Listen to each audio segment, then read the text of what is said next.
हम में से हर किसी का सामना कुछ छोटी छोटी परेशानियों से अक्सर होता रहता है। जैसे खांसी, कीड़ों के काटने से सूजन, गले की खराश, पेट की बीमारी, चमड़ी में जलन आदि। इन बीमारियों को ठीक करने के लिए हम अक्सर दवाइयों का सहारा लेते हैं जो हमें महंगी पड़ जाती हैं।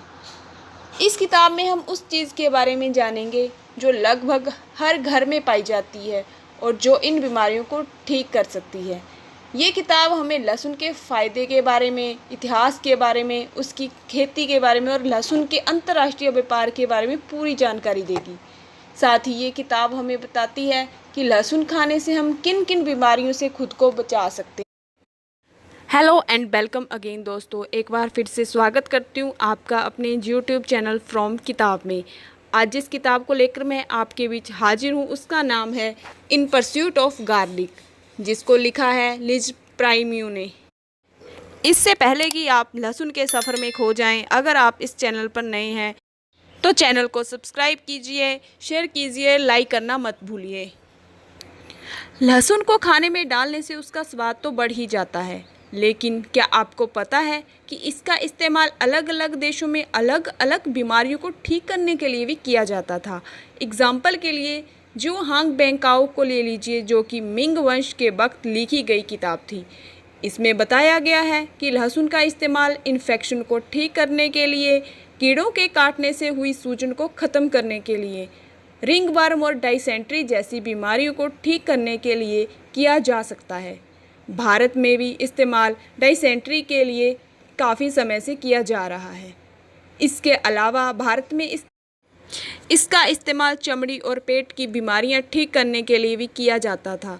लोग इसे शहद में मिलाकर इसका इस्तेमाल खांसी, बुखार, सूजन को ठीक करने के लिए करते थे।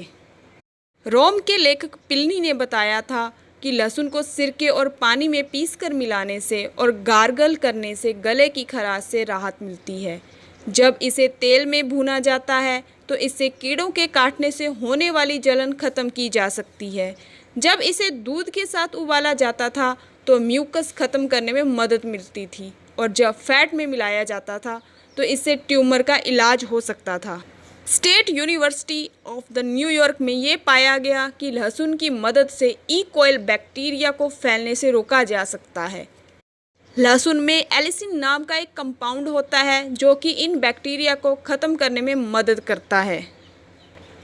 साथ ही यूनिवर्सिटी की स्टडी में ये भी पाया गया कि जो स्टूडेंट लहसुन के माउथ वॉश से मुंह साफ़ किया करते थे, उनके मुंह में इन्फेक्शन फैलाने वाला बैक्टीरिया पोरफाइरोमोनस कम पाया गया, जिससे उसके मसूड़े स्वस्थ रहते थे। इसके अलावा लहसुन जीसस स्ट्रेन को ख़त्म करने में भी काफ़ी मदद करता है। इस तरह से हम आज भी लहसुन की खूबियों को समझ रहे हैं और इसका इस्तेमाल कर रहे हैं।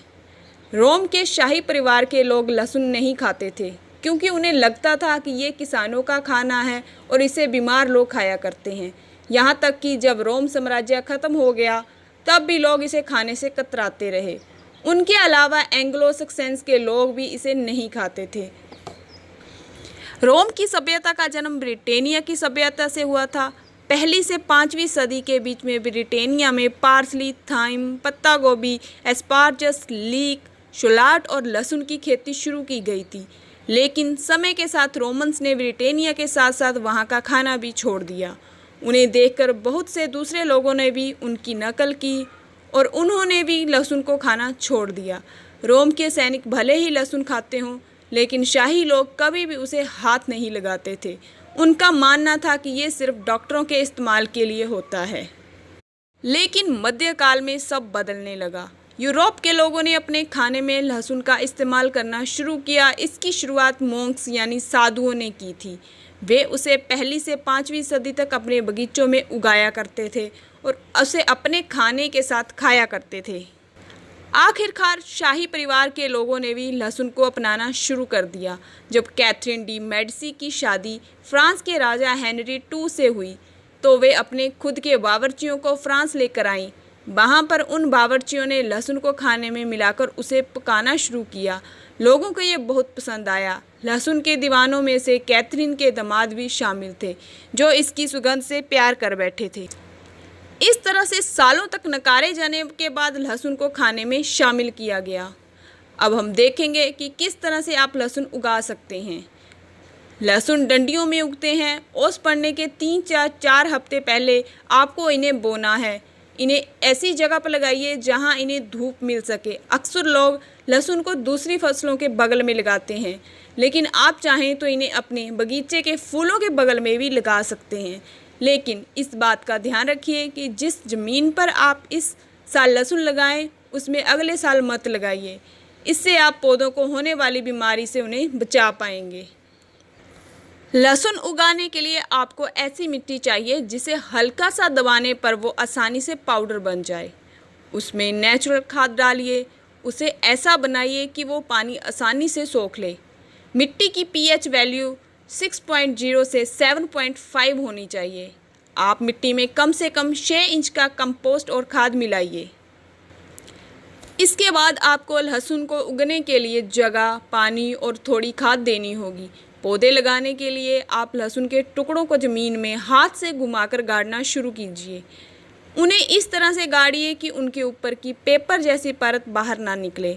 हर पौधे के बीच में कम से कम 6 इंच का स्पेस छोड़िए। हर लाइन के बीच में 8 इंच का स्पेस छोड़िए ताकि उन्हें ज़रूरत भर धूप मिल सके। साथ ही आप अपने पौधों को हफ्ते में 1 दिन पानी दीजिए। इतना पानी दीजिए कि ज़मीन 2 इंच गहराई तक भीग जाए। खाद मिलाना उतना भी ज़रूरी नहीं है, लेकिन उसे मिला देने से उन्हें उगने में मदद मिलेगी। नाइट्रोजन की खाद लहसुन के लिए फ़ायदेमंद होती है। इतना करने के बाद आप बस उसे समय समय पर पानी देते रहिए। कुछ महीनों के बाद आपके लहसुन के बल्लभ तैयार हो जाएंगे। वैसे लहसुन को कब खोद कर निकालना है इसका कोई एक समय नहीं होता, लेकिन बहुत से किसानों का मानना है कि जब लहसुन के आधे पत्ते सूखकर भूरे हो जाएं तो उसे खोदकर निकाल लेना चाहिए। बहुत से किसान अंदाजे के हिसाब से अपने लहसुन को बाहर निकालते हैं। जब उसके पत्ते सूखने लगते हैं तो वे हर दिन उस पर निगरानी रखते हैं, और जब उन्हें लगता है कि उनका लहसुन पूरी तरह से तैयार है तो वे उसे बाहर निकाल लेते हैं। लहसुन को अगर आप बहुत जल्दी निकाल लेंगे तो उसके बल्लभ अच्छे से विकसित नहीं हो पाएंगे। अगर आप उसे देर से निकालेंगे तो उसमें बैक्टीरिया लग जाएंगे और वो ख़राब हो जाएगा। इसलिए लहसुन को समय से मिट्टी से बाहर निकालना बहुत ज़रूरी है।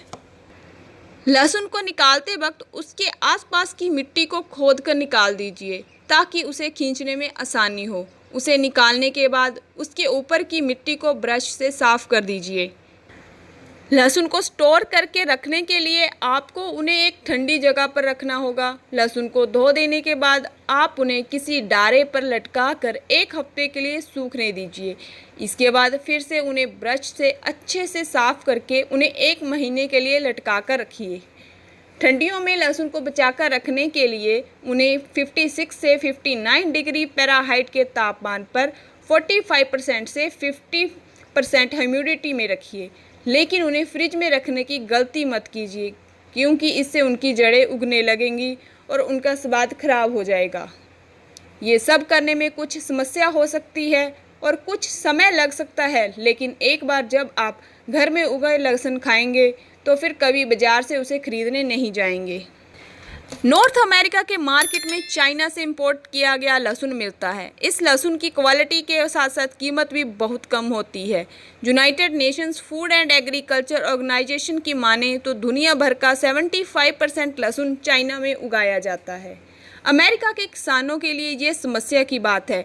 2000 से 2005 के बीच में अमेरिका लहसुन का इंपोर्ट 3,65,000 पाउंड से बढ़कर 8 करोड़ 60 पाउंड तक पहुंच गया है। कैलिफोर्निया में हर साल इससे 50 लाख पाउंड कम लहसुन उगाया जाता है। कनाडा लहसुन अच्छे से उगा ही नहीं पाता। दुनिया भर के किसानों को चाइना के लहसुन से प्रतियोगिता करनी पड़ती है और इसमें वे अक्सर हार जाया करते हैं। एग्जाम्पल के लिए थाईलैंड को ले लीजिए। उसका लहसुन 60 सेंट में बिका करता था, लेकिन चाइना से प्रतियोगिता की वजह से उसके लहसुन की कीमत घटकर 25 सेंट हो गई है। एशिया के किसानों की हालत और भी बुरी हो चुकी है। वहाँ की सरकारों ने अपने किसानों को बचाने के लिए चाइना के लहसुन पर जमकर टैक्स लगाना शुरू कर दिया है। एग्जाम्पल के लिए साउथ कोरिया ने चाइना के लहसुन पर 315% का टैक्स लगाया है।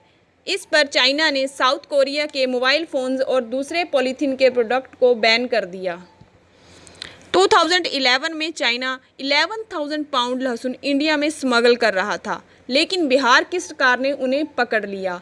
इस तरह से चाइना के लहसुन पर एकाधिकार की वजह से लोगों को बहुत सी समस्याओं का सामना करना पड़ रहा है। लेकिन अगर आप लहसुन खुद से उगाएंगे तो आपको इन समस्याओं का सामना नहीं करना पड़ेगा।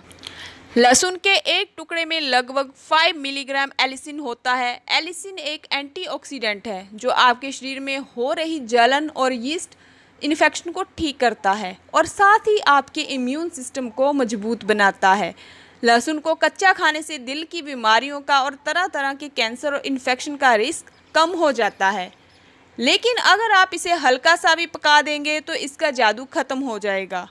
लेकिन यह ज़रूरी नहीं कि आप लहसुन को कच्चा चबाना शुरू कर दें। दुनिया में बहुत सी ऐसी डिश है जिसके ऊपर कच्चा लहसुन डालकर खा सकते हैं। एओली का सॉस, चिमिचुरी, पेस्तो, टैपनेट और हम्स जैसे डिशेस के ऊपर लहसुन डालकर आप इन्हें खा सकते हैं।